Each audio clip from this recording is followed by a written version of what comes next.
والصلاة والسلام على عباده الذين اصطفى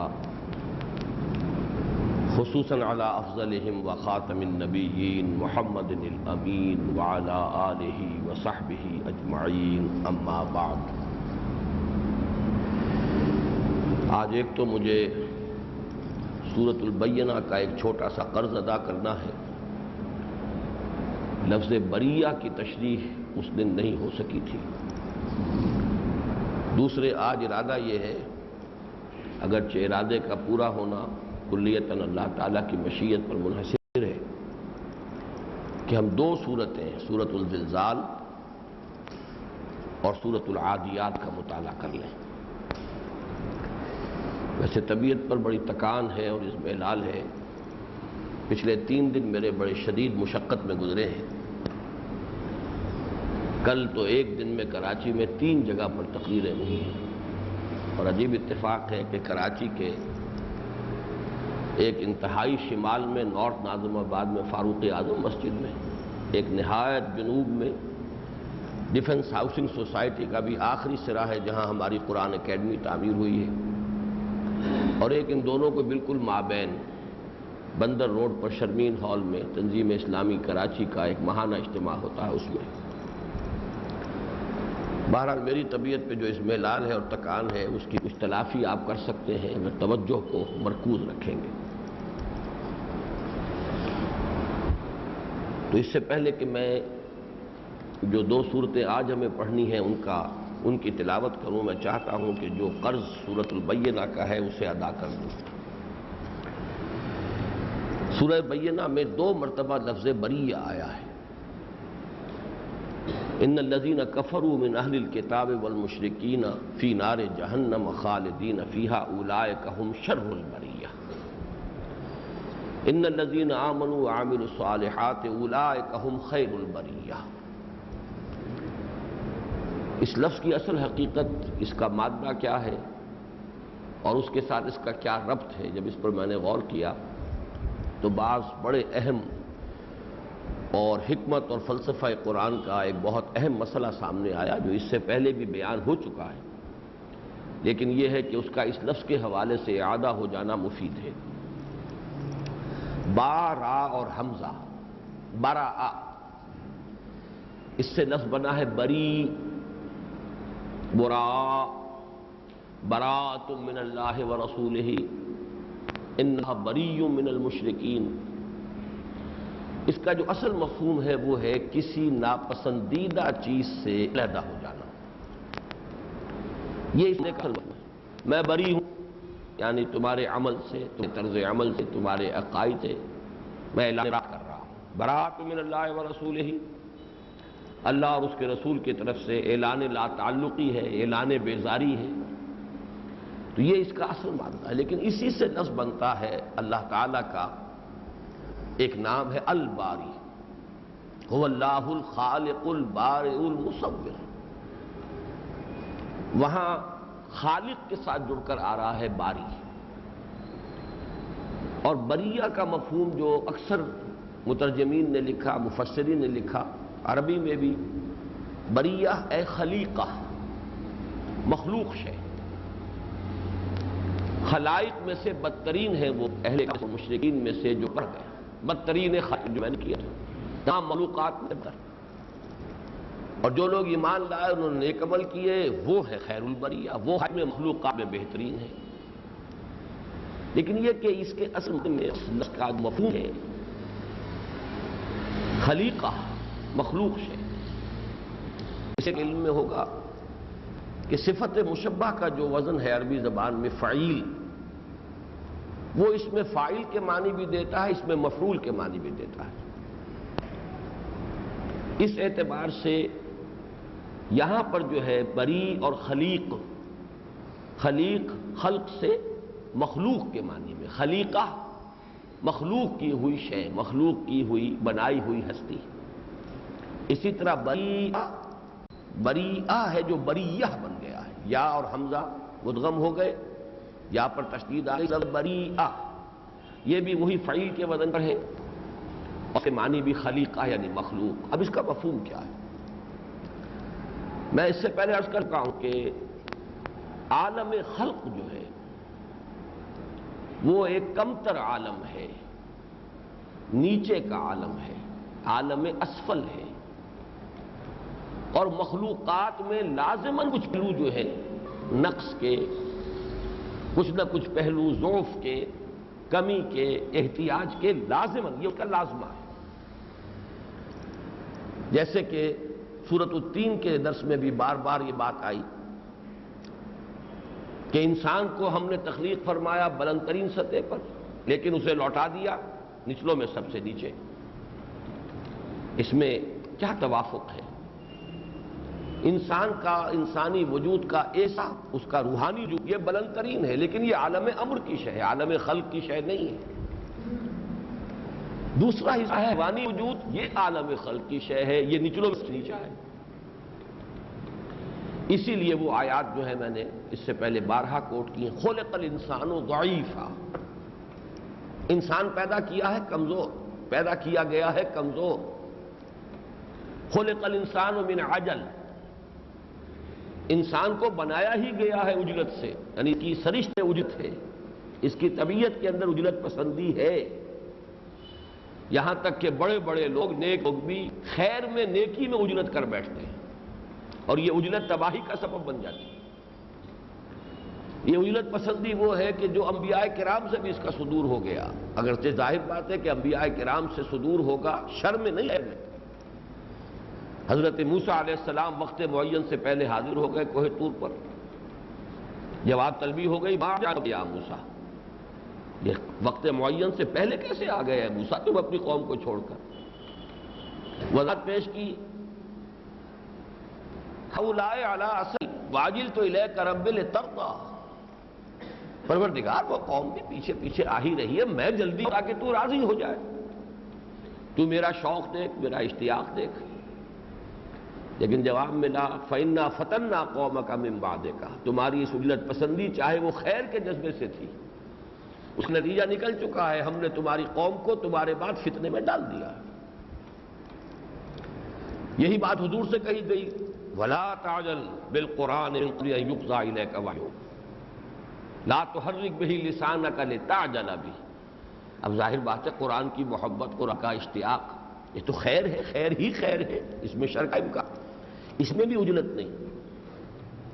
سہج پکے سو میٹھا ہو، یہ عجلت پسندی جو ہے انسانی کا وہ خاصہ ہے، اور ایسا جزو لازم ہے، جیسا کہ میں نے عرض کیا کہ انبیاء بھی اس سے نہیں رہے، اگرچہ ان کے ہاں اس کا ظہور خیر کی جانب ہوا، شر کی نہیں، لیکن خیر کی جانب بھی عجلت پسندی جو ہے اس کے نتائج جو ہے ناپسندیدہ نکل آتے ہیں۔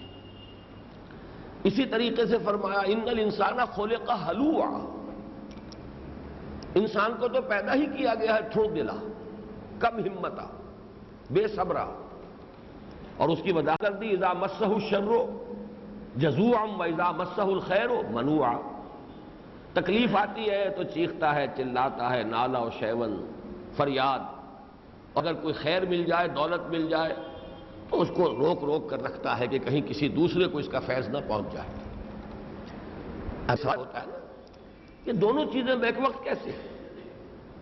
اچھا ان الانسان کان ظلوما جہولا، سورہ احزاب میں ظلوم بھی ہے، جہول بھی ہے، تو ظلوم اور جہول اور حلوع اور منوع اور جزوع اور خلق الانسان من عجل، عجلت پسند، کمزور، یہ سب کیا ہے؟ یہ در حقیقت انسان کا وہ وجود ہے کہ جو حیوانی وجود ہے، خاکی الاصل ہے، یہ عالم خلق سے، وہ دوسرا پہلو عالم امر سے۔ اس اعتبار سے گویا کہ کسی کمتر شے کا جب اظہار ہو رہا ہے، پستر شے کا اظہار ہو رہا ہے، اس کے لیے لفظ وہی براء، ناپسندیدہ چیز سے علیحدہ ہو جانا۔ یہ چیز جو ہے چونکہ اپنی خلقت کے اعتبار سے یہ مخلوقات ہیں، یہ پستی کے معنی ہیں، ان کی توجہ عالم اسفل کی طرف ہے، یہ عجلت پسند ہے، اس اعتبار سے براء کا مادہ جو ہے وہاں سے یہ لفظ آیا بریہ۔ ان کمتر لوگوں میں بہترین کون ہے؟ ان الذین آمنوا وعملوا الصالحات اولئک هم خیر البریہ۔ یہ چڑھائی اگر چڑھ، ایک چڑھائی ہے فکری، نظری، علمی، حقائق کو پہچان لیا، ایمان کی دولت حاصل ہو گئی، معرفت رب، آخرت کی پہچان، وہی کی شناخت، وہی پر یقین، پھر عمل صالح اگر ہو گیا، یہ خیر البریہ ہے۔ اور جو رہ گئے کفر اور شرک کے اندر مبتلا رہ گئے، ضد اور ہٹ درمی میں مبتلا رہ گئے، مال کی محبت میں گرفتار رہ گئے، حب الشہوات سے اوپر اٹھ نہیں سکتے، اولئک ہم شر البریہ، یہ ان بروں میں سب سے برے ہیں۔ یہ ہے در حقیقت اس لفظ بریہ کی اس کا اصل مادہ، اور یہ عالم خلق کے ساتھ اس کا ایک گہرا رشتہ، جو پھر جیسا کہ میں نے عرض کیا قرآن کی جو حکمت اور فلسفے کا اہم اصول ہے، عالم خلق اور عالم امر، اور ان کے مابین زمین و آسمان کا فرق، اسی کی طرف اس لفظ سے بھی اشارہ ہوا ہے۔ اب دیکھیے سورۃ التین سے کتنی مناسبت ہو گئی، سورۃ التین میں بھی تو یہی ہے، لقد خلقنا الانسان فی احسن تقویم ثم رددناہ اسفل سافلین الا الذین آمنوا وعملوا الصالحات فلہم اجر غیر ممنون۔ تو مضمون تو ایک ہی ہے، پیرائے مختلف ہے، اندازہ بیان مختلف ہے، پھر یہ کہ کانٹیکسٹ جدا ہوتے ہیں، سیاق و سباق جدا ہے، کہیں وہ مضمون کسی سیاق میں آ گیا ہے، کہیں کسی اور سلسلے میں آ گیا ہے، اس پر غور کرنے سے اس کے بہت سے پہلو جو ہیں جو پہلے نہیں واضح ہوئے تھے اجاگر ہو جاتے ہیں۔ بہرحال یہ تو تھا قرض سورۃ البینہ کا۔ اب آئیے ہم تلاوت کر رہے ہیں سورۃ العادیات کی۔ اعوذ باللہ من الشیطان الرجیم، بسم اللہ الرحمن الرحیم۔ اذا زلزلت الارض زلزالها واخرجت الارض اثقالها وقال الانسان ما لها يومئذ تحدث اخبارها بان ربك اوحى لها يومئذ يصدر الناس اشتاتا ليروا اعمالهم فمن يعمل مثقال ذرة خيرا يره ومن يعمل مثقال ذرة شرا يره۔ بسم اللہ الرحمن الرحیم، سورۃ العادیات۔ والعادیات ضبحا فالموریات قدحا فالمغیرات صبحا فأثرن به نقعا فوسطن به جمعا ان الانسان لربه لکنود وانه على ذلك لشهید وانه لحب الخير لشدید افلا يعلم اذا بعثر ما في القبور وحصل ما في الصدور ان ربهم بهم یومئذ لخبیر۔ صدق اللہ العظیم۔ بہت مرتبہ تذکرہ ہو چکا، اب تو غالباً ہم آخری 4 سورے پر پہنچ چکے ہیں۔ قرآن حکیم کے آخری پارے میں 4 سورتوں کے یہ چھوٹے گروپ ہیں، سب گروپس 5 ہیں تعداد میں، جن کو میں نے 4 سوروں کا عنوان دیا۔ اول و آخر جو 4 سورہ ہے، یہ آخری 4 سورہ ہے اس کا، جو سورۃ الزلزال، سورۃ العادیات، سورۃ القارعہ اور سورۃ التکاثر مشتمل۔ پہلا تھا سورۃ التکویر، سورۃ الانفطار، سورۃ المطففین اور سورۃ الانشقاق۔ پہلے اور آخرے کے بارے میں عرض کر چکا ہوں کہ یہ انذار آخرت کے 4 سورے ہیں، ان کا مضمون ہی خالصتاً انذار آخرت۔ درمیان میں ایک حکمت اور دعوت کا 4 سورہ آیا، ایک 4 سورہ نور و ظلمت، سورۃ الشمس، سورۃ اللیل، سورۃ الضحیٰ، سورۃ الانشراح، یہ مرکزی۔ پھر ایک سورہ وہ نبوت و رسالت کا سورہ، سورۃ التین، سورۃ العلق، سورۃ القدر، سورۃ البینہ۔ یہ 4 سورہ کا میں نے اس سے پہلے بھی عرض کیا ہے کہ اس کا جو خاص پہلو ہے وہ یہ ہے کہ 2 سورتوں کے 2 جوڑوں پر مشتمل ہوتا ہے، لیکن مضمون کی اصل مشابہت اور مماثلت جو ہے وہ اس جوڑے کی 2 سورتوں کی بجائے اس پورے 4 سورے کو سامنے رکھے تو زیادہ اجاگر ہو کر آتی ہے، زیادہ نمایاں ہوتی ہے۔ اس کی بڑی نمایاں مثال یہاں آ رہی ہے۔ اس میں پہلی اور تیسری سورت، سورۃ الزلزال اور سورۃ القارعہ، یہ نہایت مشابہ ہیں، مماثل ہیں۔ ان میں صرف انذار قیامت کا مضمون ہے اور کچھ ہے ہی نہیں، کوئی اور علمی مسئلہ، کوئی علم و حکمت کا مسئلہ، کوئی اور بات، ایک ہی بات کہی گئی ہے۔ سورۃ الزلزال میں بھی، سورۃ القارعہ میں بھی۔ لہذا مضمون بھی سادہ ہے، کوئی اشکال بھی نہیں، نہ لغوی اشکالات ہیں، نہ ہی کوئی منطقی یا نحوی اشکالات ہیں، نہ کوئی فلسفیانہ جو ہے مسائل ہیں۔ سیدھی سیدھی بات، آخرت کا خوف دلانا، بعث بعد الموت، حساب کتاب، جزا و سزا۔ جو اس خطبہ نبوی کے حوالے سے بارہا میں نے آپ کو سنائے الفاظ، واللہ لتموتن کما تنامون ثم لتبعثن کما تستيقظون ثم لتحسبن بما تعملون ثم لتجزون بالاحسان احسانا وبالسوء سوءا وانها لجنۃ ابدا او لنار ابدا۔ تو پہلی اور تیسری صورتیں مشابہ ہیں، اصل میں اگر کہا جائے نسبت زوجیت ان کے مابین، اور دوسری اور چوتھی صورتیں نہایت مشابہ ہیں، ان میں حکمت کے گہرے مضامین، اگرچہ اصل عمود وہی ہے، انذار قیامت، انذار آخرت، لیکن یہاں انسانی نفسیات اور انسان کی باطنی کیفیات کے حوالے سے بات آئی۔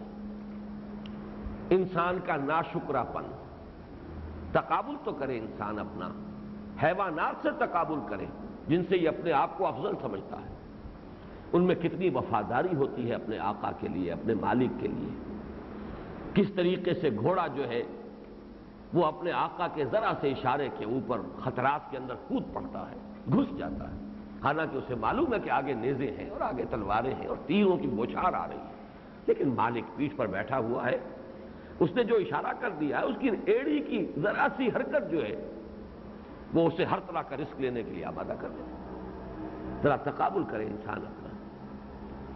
اسی طریقے سے انسان کی بربادی اور تباہی کا اصل سبب کیا ہے؟ تکاثر۔ اس کی غفلت کا اصل سبب کیا ہے؟ الہاکم التکاثر۔ اب یہ ہے نفسیاتی کیفیات، باطنی کیفیات، ان کے حوالے سے انذار آخرت۔ یہ ہے اس چہار سورے کی سورہ نمبر 2 اور سورہ نمبر 4 کا، اور ان میں مشابہت ہے، ان میں مماثلت ہے، جبکہ سورہ نمبر 1، سورہ نمبر 3 یہ محض انذار آخرت، انذار قیامت پر مشتمل ہے۔ ایک سطحی سی بات ہے اگرچہ، اس چہار سورے میں 2 صورتیں ہیں 8-8 آیات پر مشتمل، اور 2 صورتیں ہیں 11-11 آیات پر مشتمل، گویا کہ جوڑے کی مجموعی تعداد آیات کی 19 بنتی ہے پہلے جوڑے کی بھی، اور 19 ہی بنتی ہے دوسرے جوڑے کی بھی، اس میں ایک توازن بھی ہے۔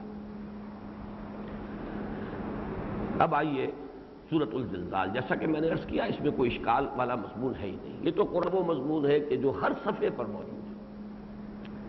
اذا زلزلت الارض زلزالها، البتہ اب دیکھیے، یاد آ گیا ہوگا آپ کو، پہلا چہار سورہ اور یہ آخری چہار سورہ ایک عکسی ترتیب ہے، اس کی 3 صورتیں اذا سے شروع ہوئی، اذا الشمس کورت، اذا السماء انفطرت، اذا السماء انشقت، اور ایک صورت تھی کہ جو اس انداز میں شروع نہیں ہوئی، وہ ویل للمطففین الذین اذا اکتالوا علی الناس یستوفون۔ اس کے برعکس اس چہار سورے میں ایک صورت شروع ہو رہی ہے، اذا زلزلت الارض زلزالها واخرجت الارض اثقالها۔ باقی تینوں صورتیں جو ہیں، آپ یوں کہہ سکتے ہیں کہ وہ جو چوکا تھا اس کا ایک کونا خالی تھا، اور اس سورۃ الزلزال نے اس کو پر کر دیا، 4 صورتیں بن گئیں۔ اور ویسے بھی مضمون کے اعتبار سے سورۃ الزلزال کی بڑی گہری مناسبت جو ہے وہ سورۃ الانشقاق کے ساتھ، زمین کا اپنے بوجھوں کو نکال باہر پھینکنا، یہ سورۃ الانشقاق میں بھی آیا۔ وَإِذَا الْأَرْضُ مُدَّتْ وَأَلْقَتْ مَا فِيهَا وَتَخَلَّتْ وَأَذِنَتْ لِرَبِّهَا وَحُقَّتْ، وہ 3 آیات، اور اس میں بھی وہ 3 آیات آئیں گی، وہی مضمون ہے، ایک ہی بات ہے۔ تو مشابہت جو ہے اس سورۃ الزلزال کی وہ ان 3 صورتوں کے ساتھ ہے، اذا الشمس کورت، اذا السماء انفطرت، اذا السماء انشقت، اذا زلزلت الارض زلزالها۔ زلزلہ کسے کہتے ہیں؟ کسی شے کا ہلنا، پھر پیچھے ہٹنا، پھر ہلنا، یہ زلزلہ ہے۔ یہ جو 4 حرفی جو بنتے ہیں مادے، ان میں یہ کیفیت ہوتی، تسلسل، سلسلہ کے اندر بھی ایک کیفیت ہے اسی طرح کی۔ سلسلۃ الجرس، گھنٹی کی آواز، وہ بھی مسلسل نہیں ہوتی، بلکہ اس کے اندر ایک طرح کا آواز، پھر وقفہ، پھر آواز، پھر وقفہ، سلسلۃ الجرس، جیسے گھنٹی کی آواز ہوتی ہے، وہی کے سلسلے میں وہ لفظ آیا ہے۔ تو جب کہ زمین ہلا ماری جائے گی جیسے کہ اس کے ہلائے جانے کا حق ہے۔ ایک نقطہ یہاں نوٹ کر لیجئے، اصل میں وہ میرے لیے میں تمہید تیار کر رہا ہوں اپنی ایک رائے جو بعد میں ظاہر ہوگی۔ جتنی مرتبہ اذا آیا ہے یہ فعل ماضی کے کسی فعل کے اظہار کے لیے نہیں آیا، مستقبل کے لیے آیا۔ اذا الشمس کورت، جب سورج کی دھوپ لپیٹ دی جائے گی، یہ مستقبل کا معاملہ ہے۔ اذا السماء انفطرت، جب کہ آسمان پھٹ جائے گا۔ اذا السماء انشقت، جب آسمان شق ہو جائے گا۔ اذا زلزلت الارض زلزالها، جب کہ ہلا ماری جائے گی زمین جیسے کہ اس کا ہلایا جانے کا حق ہے۔ اس میں یہ زلزال کا لفظ آیا ہے، اس کو کہتے ہیں مفعول مطلق، اور مفعول مطلق کا فائدہ یہ ہوتا ہے کہ کوئی کام جو کیا گیا اس کو استعارہ نہ سمجھو، وہ جیسے کیا گیا جیسے کہ اس کے کرنے کا حق ہے۔ ضربتہ ضربا، میں نے اسے مارا جیسے مارا جاتا ہے، یہ نہ سمجھو کہ ایسے ہی کوئی زبانی مار ماری ہے، حقیقی مار ماری ہے۔ ضربتہ ضربا، تو اذا زلزلت الارض زلزالا، جبکہ زمین ہلائی جائے گی جیسے کہ ہلائے جانے کا حق ہے۔ اس میں مزید جو تاکید کا رنگ پیدا کیا وہ ہا، زلزالہ ہا، یعنی یہ کہ ایک ہے کسی چھوٹی چیز کا ہلا دینا، ایک ہے زمین جیسی بڑی شے کو، پورے کی پوری سموچی زمین کو ہلانا۔ تو زلزالہا، اذا زلزلت الارض زلزالہا، جبکہ زمین جھنجوڑی جائے گی، ہلا ماری جائے گی جیسے کہ اس کے ہلائے جانے کا حق ہے۔ یہ ہا کا جو یہاں پہ آیا ہے، اس کی ضمیر، اس کو صرف یہ نہ سمجھیے کہ یہ یقیناً جو فواصل اور قوافی ہیں ان آیات کے، ان سے بھی ان کی مناسبت ہو گئی۔ تمام آیات ہا پر ختم ہو رہی ہیں، کم سے کم یہ کہ 5 آیات، لیکن یہ کہ اس کے علاوہ اس کے اندر مضمون کی شدت پیدا ہوئی۔ اب اس زلزلے سے مراد کون سا زلزلہ ہے؟ جیسے کہ نفخے کے بارے میں آ چکا ہے، نفخہ صور کم سے کم 2 مرتبہ تو ثابت ہے، ایک رائے یہ ہے کہ 3 مرتبہ صور میں پھونکا جائے گا۔ نفخہ اول جو ہے وہ نفخہ ہے زلزلہ، یہ نفخہ صاح کہلاتا ہے، قیامت۔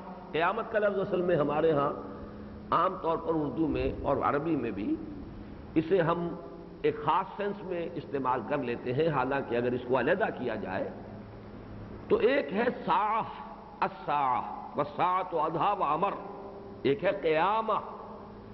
کیونکہ ہمارا جو یقین ہے ایمان بالآخرہ، پہلے اس دنیا کی جتنی مخلوقات ہیں ان پر ایک موت طاری ہو جائے گی، ایک زلزلہ آئے گا، بھونچال آئے گا، انسان پتنگوں کی طرح اڑ رہے ہوں گے، اور پہاڑ جو ہے ریزہ ریزہ ہو کر، جیسے کہ اگلے ہفتے کو ہم پڑھیں گے، القارعہ مالقارعہ وما ادراک ما القارعہ یوم یکون الناس کالفراش المبثوث وتکون الجبال کالعہن المنفوش۔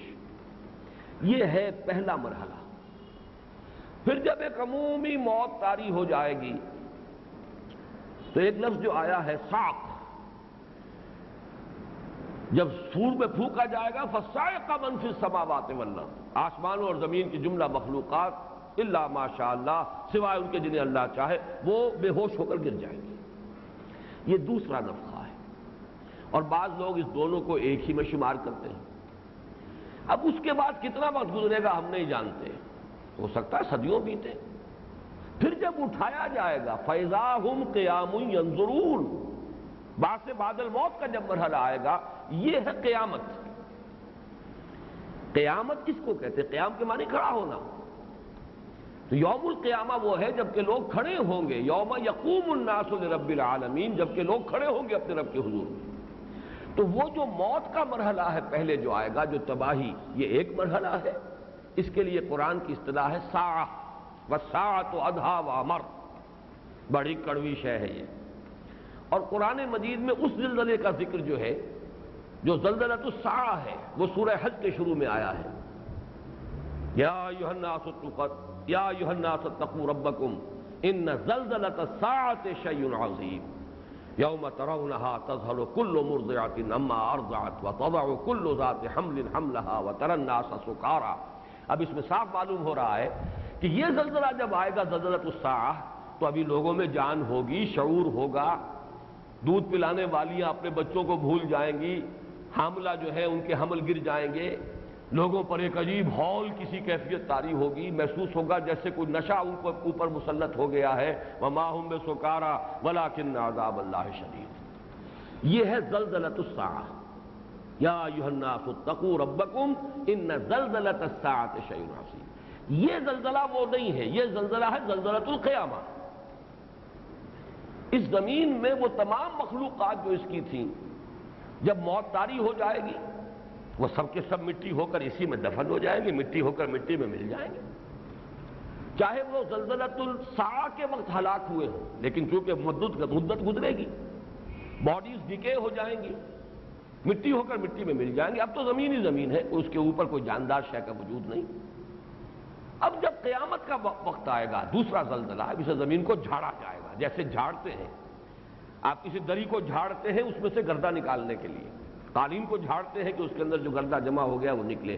یہ زلزلہ وہ ہے اذا زلزلت الارض زلزالها واخرجت الارض اثقالها۔ اب جو اس کے بوجھ تھے، یہ ثقل کی جمع اثقال ہے۔ ثقل کا لفظ عام طور پر آتا ہے اساس البیت کے لیے، گھر میں جو سامان ہوتا ہے۔ تو جب یہ زمین نکال دے گی اپنے تمام بوجھ، اپنا تمام سامان جو کچھ اندر لیے ہوئے ہیں، اس کے لیے وہ بہترین تمثیل ہے جو میں نے آپ کے سامنے ابھی رکھی ہے کہ جیسے جھاڑتے ہیں کسی شے کو، اس میں سے گردہ نکالتے ہیں، ایسے ہی اس کے جو دو ثقل ہیں، یہ ثقلین جن کو کہا گیا ہے، سنفرغ لکم ایھا الثقلان، اے دو بوجھو، زمین کے بوجھ۔ ایک تو یہ کہ تمام حیوانات اور انسان بھی ایک حیوان ہے، اس کا جو وجود خاکی ہے، وجود حیوانی ہے، وہ اسی زمین سے بنا ہے۔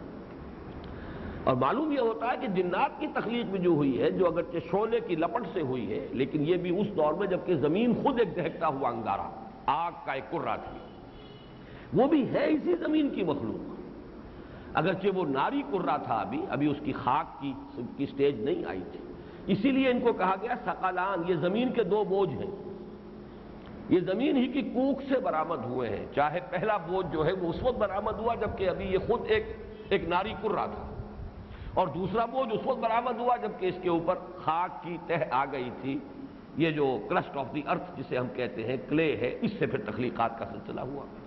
یہ ثقلان ہے۔ سنفرغ لکم ایھا الثقلان فبأي آلاء ربكما تكذبان یا معشر الجن والانس ان استطعتم ان تنفذوا من اقطار السماوات والارض فانفذوا لا تنفذون الا بسلطان۔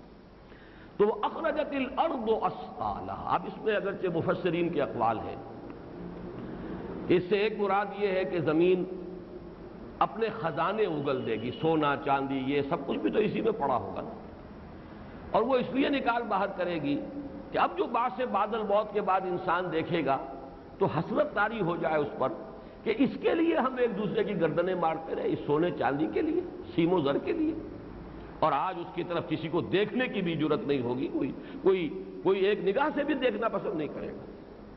یہ بالکل وہی بات ہے کہ جیسے بتوں کو بھی جہنم میں جھونکا جائے گا تاکہ وہ جو ان کے پوجنے والے تھے ان کی حسرت میں اضافہ ہو۔ ہم انہیں پوجتے تھے، یہ تو آج ہمارے ساتھ ایندھن بنے ہوئے اس آگ کا، جہنم کی آگ کا۔ اسی لیے کہا گیا ہے کہ اس کا ایندھن ہوں گے انسان اور پتھر، فاتقوا النار التي وقودها الناس والحجارہ، تاکہ حسرت میں اضافہ ہو۔ تو ایک قول یہ بھی ہے، وہ میں نے عرض کر دیا آپ سے، لیکن یہ کہ اصلاً یہاں مراد جو ہے وہی ثقلان در حقیقت، اور ان میں جو ہم سے خطاب ہے تو گویا کہ تمام انسان کے جو زمین کے اندر اس وقت دفن ہوں گے، زمین ہی کی کوکھ سے پیدا ہوئے تھے، زمین ہی میں دفن ہو چکے ہوں گے، اب زمین کو جھاڑا جائے گا اور اس میں سے وہ چیزیں نکال لی جائیں گی۔ وَأَخْرَجَتِ الْأَرْضُ أَثْقَالَهَا، اور نکال دے گی زمین اپنے سارے بوجھ، اپنے حمل۔ یہ بات جیسا کہ میں عرض کر چکا ہوں سورۃ الانشقاق کے بہت قریب ہے، اذا السماء انشقت وأذنت لربها وحقت وإذا الأرض مدت وألقت ما فيها وتخلت وأذنت لربها وحقت۔ جب زمین کو کھینچا جائے گا، اور اس کے کھینچنے سے دیکھیے جھاڑنے کے لیے بھی کھینچا جاتا ہے، تان کر ہی کسی شے کو جو ہے اس میں سے گردہ جھاڑا جاتا ہے، جب اسے کھینچا جائے گا اس کے اندر جتنے بوجھ ہیں وہ سب نکال کر باہر پھینک دے گی، خالی ہو جائے گا۔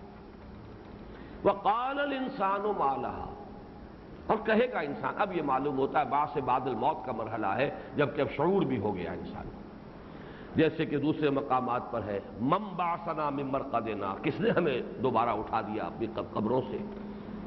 وہ تو اٹھتے ہی ہوش آئے گا لوگوں کو، پھر وہ چیتیں گے، او ہو یہ وہ دن آ گیا جس کی خبر ہمیں دی جاتی تھی، ہم مذاق اڑاتے تھے. یہ تو وہ یوم الحساب آ گیا، ہائے ہماری شامت، ہم نے تو اسے ڈھکوسلا سمجھا تھا، ہم نے تو اسے خام خواہ کا ایک دھوس سے تعبیر کیا تھا، لیکن وہ تو حقیقت بن گئی. وقال الانسان ما لها، کہے گا انسان اسے کیا ہوا ہے زمین کو. یومئذ تحدث اخبارها، اس دن زمین اپنی ساری خبریں بیان کرے گی. تحدث اخبارها، خود اپنی خبریں، اپنے حالات. اس میں متعدد روایات مفسرین نے نقل کی ہیں، ان کو آپ مختلف حواشی میں بھی دیکھ سکتے ہیں، ان کو زیادہ تفصیل میں بیان کرنے کی ضرورت نہیں. جو کچھ زمین پر ہوا ہے ظاہر بات ہے اس کے اثرات یہی مرتسم ہیں، اور یہ بات صحیح لکھی ہے بعض حضرات نے کہ یہ آج سے کچھ عرصے پہلے اس کا سمجھنا بہت مشکل تھا، آج تو یہ باتیں بڑی آسانی سے سمجھ میں آتی ہیں. آج اس اقلیت کی طرف جانے کی ضرورت نہیں ہے جو معتزلہ کی تھی. یہ تو میرے نزدیک بڑی محرومی ہے جو اقلیت جدیدہ ہے، اس کے جو گزیدہ لوگ ہیں، جیسے مار گزیدہ ہوتا ہے سانپ ڈس لے، ایسے ہی اقلیت جدیدہ جو ہے سائنٹیفک نیشنلزم، اس نے بھی کچھ لوگوں کو ڈس لیا ہے. لہذا ابو مسلم اصفہانی، جس کا میں تذکرہ پچھلے درس میں بھی کر چکا ہوں، ایک بہت بڑے معتزلی عالم ہے، اس میں کوئی شک نہیں، بہت بڑے عالم ہے، معتزلی ریشنلسٹ. انہوں نے کہا کہ زمین بولے گی نہیں، بلکہ یہ اصل میں زبان حال سے بیان کرے گی، جیسے کہ ہم کہتے ہیں ہر شے زبان حال سے اللہ کی تصویر کر رہی ہے.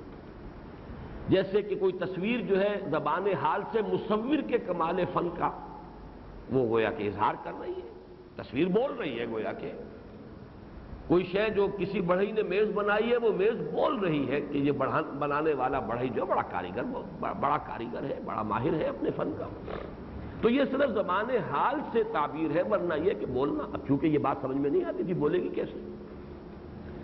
لیکن یہ کہ جو لوگ قرآن مجید کو جیسے کہ اس کا اسلوب ہے، بیان ہے، اس کو مانتے ہیں، تو معلوم ہے قرآن مجید میں تو اس کا تذکرہ ہے. قیامت میں تو ہماری اپنی کھالیں ہمارے خلاف گواہی دیں گے. لوگ کہیں گے اپنی ان کھالوں سے، جلدوں سے، لما شہدتم علینا، ہمارے خلاف کیوں گواہی دی تم نے؟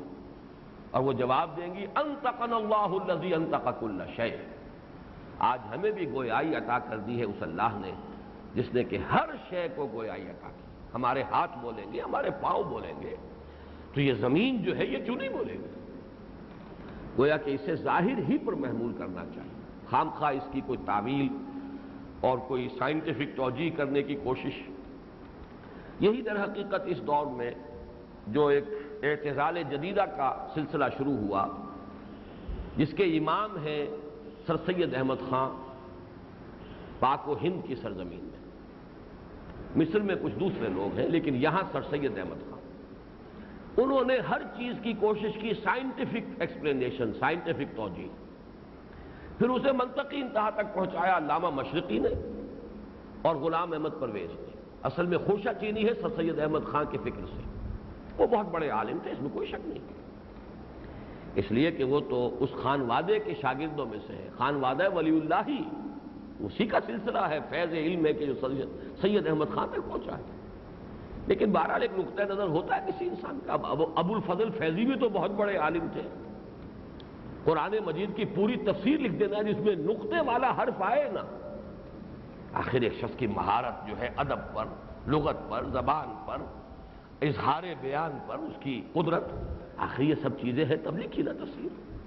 لیکن یہ کہ دین الہی کی جو تدوین ہوئی ہے وہ بھی انہی لوگوں کا کارنامہ ہے. تو در حقیقت بڑا فتنہ بڑے علماء ہی کی طرف سے اٹھا ہے. صرف یہ کہ جب کوئی نیت میں کجی آ جائے تو وہی علم جو ہے، علم را بر دل زنی یارے بود، علم را بر تن زنی مارے بود، وہی علم ہے جس کو انسان اگر دنیا کمانے کا ذریعہ بنا لے تو وہی سانپ بن کر ڈستا انسان. تو سر سید احمد خان اگرچہ قوم کے بڑے مخلص تھے، مسلمانوں سے ان کا خلوص، اس میں میرے نزدیک کوئی شک و شبہ نہیں، مسلمانان ہند کے ساتھ ان کا خلوص و اخلاص، خیر خواہ. لیکن یہ کہ دین کے معاملے میں وہ بڑی ٹیڑھی راہ جو ہے ڈال گئے، اور جو شخصیتیں ہوتی ہیں ذرا زوردار، وہ اچھوں پر اثر انداز ہو جاتی ہیں۔ ہمارے اپنے زمانے میں ڈاکٹر خلیفہ عبد الحکیم بڑی زوردار شخصیت ہے۔ یہ جو بھی کچھ ثقافت اسلامیہ کا جو بھی فکر، ایک خاص فکر پھیلا ہے ہمارے ہاں، وہ سب در حقیقت ان کی ذات سے شروع ہوا۔ جو علماء بھی وہاں آئے وہ بھی کچھ نہ کچھ، کوئی کم کوئی زیادہ، کم و بیش ان کے رنگ میں رنگے گئے۔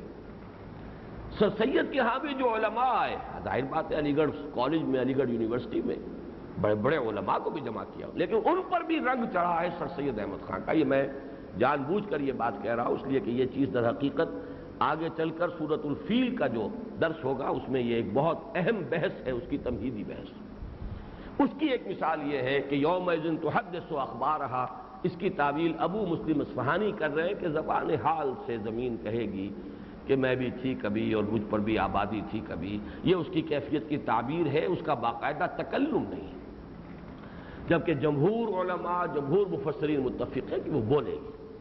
باقی یہ کہ اس کا سمجھ میں آ جاتا ہے انسان کے آج بولنا۔ ٹیپ ریکارڈر بولتا ہے نا، وہ ٹیپ بولتی ہے۔ اگر ٹیپ جو ہے بے جان ٹیپ اور اس کے اوپر کچھ بھی نہیں ہے، نظر تو کچھ بھی نہیں آتا، وہ بولتی ہے۔ تو یہ زمین اور جو کچھ یہاں ہو رہا ہے اس کے اثرات مرتسم ہو رہے ہیں، جو بھی اس کے اثرات ہیں وہ یہیں پر تو آخر ہے، وہ ذرات یہی تو ہے جن پر نقش ثبت ہو رہے ہیں۔ اس اعتبار سے اس میں کوئی چیز بعید از عقل نہیں ہے۔ اصل میں سائنس کا بھی جو دور یہ ہے جس میں ہم سانس لے رہے ہیں، اس میں اصل میں بہت سی جو دین کی حقیقتیں ان کو سمجھنا اور ماننا بہت آسان ہو گیا۔ وہ دور جو تھا ابھی، وہ سائنس نئی آئی تھی اور اس کا رعب بڑا تھا، اس کا دبدبہ بہت تھا، اس سے مرعوبیت بہت تھی، اور وہ تھی بھی نیوٹونین فزکس۔ آئنسٹائن ایرا ابھی شروع ہی نہیں ہوا تھا، اس میں تو مادہ علیحدہ تھا، انرجی علیحدہ تھی، دو کیٹیگریز علیحدہ تھی۔ آج مادہ نام کی تو کوئی شے ہے ہی نہیں، انرجی ہی انرجی ہے، اس کی خاص ترتیب ہے، اس کی خاص ایک جو ہے چارجز ہیں جو خاص ترتیب سے ہوتے ہیں تو وہ ایٹمز کی شکل اختیار کر لیتے ہیں۔ بہرحال یومئذ تحدث اخبارہا بان ربک اوحی لہا، یہ اس کی دلیل آ گئی، اس لیے کہ تیرے رب نے اسے وحی کی ہوگی۔ اللہ نے جب کہا کہ ہر آسمان پر اس کی وحی کی ہوئی ہے، ہر آسمان کے ذمے کوئی کام ہے، ہر آسمان پہ اس نے وحی کی ہے، وہ چرندوں کو، پرندوں کو وحی کرتا ہے، اس کی وحی جو ہے وہ شہد کی مکھی کو ہوئی ہے، اوحیٰ ربک الی النحل، تو یہ وحی جو ہے تمام جاندار، بے جان، ذی شعور، بے شعور، تمام کو ہو سکتی ہے، البتہ وحی نبوت یہ شے ہے بلند ترین، یہ انبیاء کرام کا خاصہ ہے، اس کا دروازہ ہمیشہ کے لیے بند ہو چکا محمد الرسول اللہ صلی اللہ علیہ وسلم کے بعد۔ بِأَنَّ رَبَّكَ أَوْحَىٰ لَهَا يَوْمَئِذٍ يَصْدُرُ النَّاسُ أَشْتَاتًا لِيُرَوْا أَعْمَالَهُمْ، اس دن لوگ نکلیں گے۔ یہ صدر جو ہے اس کے معنی اگرچہ بہت سے مفہوم اس کے آتے ہیں، لیکن کسی شے سے صادر ہونا، صدور ہونا، کسی شے سے نکلنا، اسی لیے مصدر سے اصل میں الفاظ بنتے چلے جاتے ہیں۔ مصدر ہے تمام ان الفاظ کا منبع اور سرچشمہ، اس اعتبار سے نکلیں گے لوگ۔ یومئذ یصدر الناس اشتاتا، اشتات جمع شتن کی علیحدہ علیحدہ، یہ جمع کے مقابلے میں ہے، جمعیت کے طور پر نہیں آئیں گے لوگ، ایک ایک کر کے آئیں گے۔ یہ بہت اہم نقطہ ہے کہ قیامت کی جو مسئولیت ہے، جو محاسبہ ہے، وہ انفرادی ہے، خالص انفرادی، وہ اجتماعی نہیں ہے۔ اجتماعی طور پر تو ہر امت پر اس کا رسول گواہی دے کر فارغ ہو جائے گا، پروردگار تیرا پیغام جو میرے پاس آیا تھا میں نے پہنچا دیا تھا، بس یہ ہے در حقیقت الزام، یہ ہے اللہ کی اس عدالت میں گویا کہ سرکاری وکیل جس کو آپ کہیں اس کی گواہی، سرکاری گواہ کی گواہی۔ فَكَيْفَ إِذَا جِئْنَا مِنْ كُلِّ أُمَّةٍ بِشَهِيدٍ وَجِئْنَا بِكَ عَلَىٰ هَٰؤُلَاءِ شَهِيدًا، اب آگے کا کام جو ہے وہ ہر فرد کا ہے، ہر انڈیویجول، كُلُّهُمْ آتِيهِ يَوْمَ الْقِيَامَةِ فَرْدًا، یہ سب کے سب آئیں گے قیامت کے دن انفرادی طور پر، اس لیے کہ ہر شخص کی ساخت جدا ہے۔ قُلْ كُلٌّ يَعْمَلُ عَلَىٰ شَاكِلَتِهِ، ہر شخص کو جو کچھ اللہ نے دیا ہے، جو گیون ہے اس کے لیے وہ جدا ہے۔ میرے جینز کچھ اور سے جو مجھے ملے ہیں، اپنے والد کی طرف سے، ددھیال کی طرف سے، اپنی ننھیال کی طرف سے پتہ نہیں کہاں کی اینٹ اور کہاں کا روڑا اللہ نے میرے ہاں جمع کیا ہے کہ میری شخصیت وجود میں آئی۔ پھر میرے خاص حالات ہیں جن میں میں نے تربیت پائی ہے، ہر شخص کے تو وہ حالات نہیں ہیں۔ خاص قسم کے مواقع تھے جو مجھے اللہ نے دے دیے، سب کو تو وہ مواقع نہیں ملتے، دوسروں کو ہو سکتا ہے اس سے بہتر مواقع مل گئے ہوں، لیکن یہ کہ ہر ایک کے لیے یہ مواقع، ماحول سے جو مواقع ملتے ہیں اور اسی کے اعتبار سے اتمام حجت ہوتی ہے۔ تو ہر شخص کا معاملہ جو ہے، لا یکلف اللہ نفسا الا وسعها، اللہ ذمہ دار نہیں ٹھہرائے گا کسی بھی ذی نفس کو مگر اس کی وسعت کے مطابق۔ تو اجتماعی فیصلے کیسے ہو سکتے ہیں؟ وہاں کا فیصلہ جو ہے انفرادی۔ دنیا میں اجتماعی فیصلے ہو جاتے ہیں قومیں، جب قوم کوئی مجموعی طور پر ثابت کر دے کہ مجھ میں خیر نہیں رہا یا شر اتنا غالب آ چکا ہے کہ اب خیر کے ابھرنے کا کوئی امکان نہیں رہا، تو اس قوم کو نسیہ منسیہ کر دیا جاتا ہے۔ جیسے کہ آپ کوڑا کرکٹ جمع کرتے ہیں، آپ نے دیکھا ہوگا باغات میں بھی پتے وتے یہ جمع کیے، آگ لگا دی باغ کو صاف رکھنے کے لیے۔ لولا دفع اللہ الناس بعضهم ببعض لہدمت صوامع وبیع وصلوات ومساجد یذکر فیہا اسم اللہ کثیرا۔ اللہ وقتاً فوقتاً، وقفے وقفے سے اس زمین کی صفائی کرتا رہتا ہے، کوڑے کرکٹ سے پاک کرتا رہتا ہے۔ یہ تو ہوتا ہے، ہلاکت ہوتی ہے اجتماعی قوم کی، اور اس میں پھر واتقوا فتنة لا تصیبن الذین ظلموا منکم خاصہ، اس میں گیہوں کے ساتھ گھن بھی پس جاتا ہے۔ وہ ضروری نہیں ہے کہ وہ جو ظالم ہی ہو، جو بدی کرنے والے ہوں وہی اس کی لپیٹ میں آئے، وہ لوگ بھی اس میں آ جائیں گے، البتہ آخرت میں ان کی فلاح ہو جائے گی، بچ جائیں گے اگر وہ اپنی سی کوشش کرتے رہے، نیکی پر قائم رہے، آخرت ان کی سنور جائے گی دنیا میں عذاب کے اندر۔ البتہ وہ عذاب جو ہے جو رسولوں کی آمد کے بعد آتا ہے، اس کا خاصہ ہے، علیحدہ ہے، وہ مخصوص معاملہ ہے۔ اہل ایمان کو جدا کر کے اور پھر جو کافر ہیں وہ ان کو ہلاک کیا جاتا تھا۔ قوم نوح، قوم ہود، قوم عاد، قوم صالح، یہ معاملہ ہوتا تھا نکال کر، جیسے کہ سورہ بینہ میں تفصیل سے بیان کر چکا ہوں کہ انفکاک کے معنی ہی یہ ہے، یہ علیحدہ ہو جائیں۔ لم یکن الذین کفروا من اہل الکتاب والمشرکین منفکین، ان کا علیحدہ ہونا ہو ہی نہیں سکتا تھا۔ یہ چھاج پھٹکے گا تو دانے ایک طرف ہوں گے اور بھوس ایک طرف ہو جائے گا، پھر اس بھوک کو آگ لگا دیں گے۔ یہی وہ ابتلاء اور آزمائش کا سارا فلسفہ۔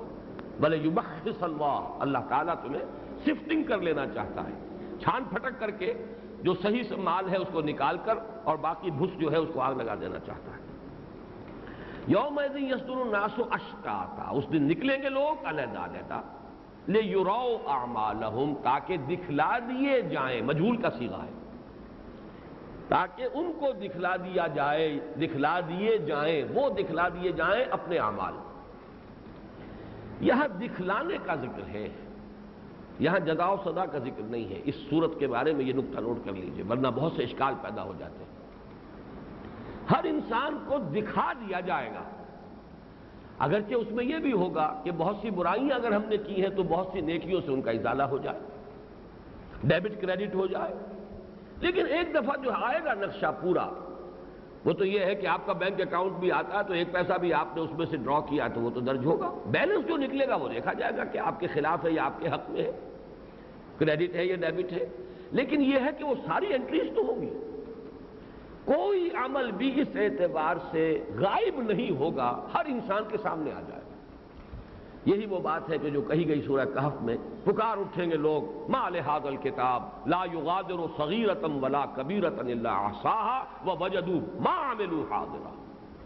یہ کیسا اعمال نامہ ہے، اس نے تو نہ بڑی چیزوں کو چھوڑا نہ چھوٹیوں کو چھوڑا، مائنیوٹس ڈیٹیلز بھی omit نہیں کی ہے، ان کا سب کا احاطہ کیا ہوا ہے، احصاء کیا ہوا ہے، گنتی کر کر کے رکھا ہوا ہر شے کو، اور وہ پائیں گے جو کچھ بھی عمل انہوں نے کیا ہوگا موجود، وَعَمِلُوا وَوَجَدُوا مَا عَمِلُوا حَاضِرًا۔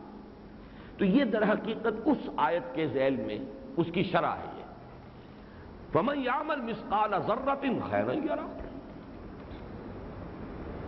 تو جو کوئی عمل کرے گا یا عمل کر رہا ہے، یہ عمل، یہ چونکہ جزا اور شرط جزا ہے،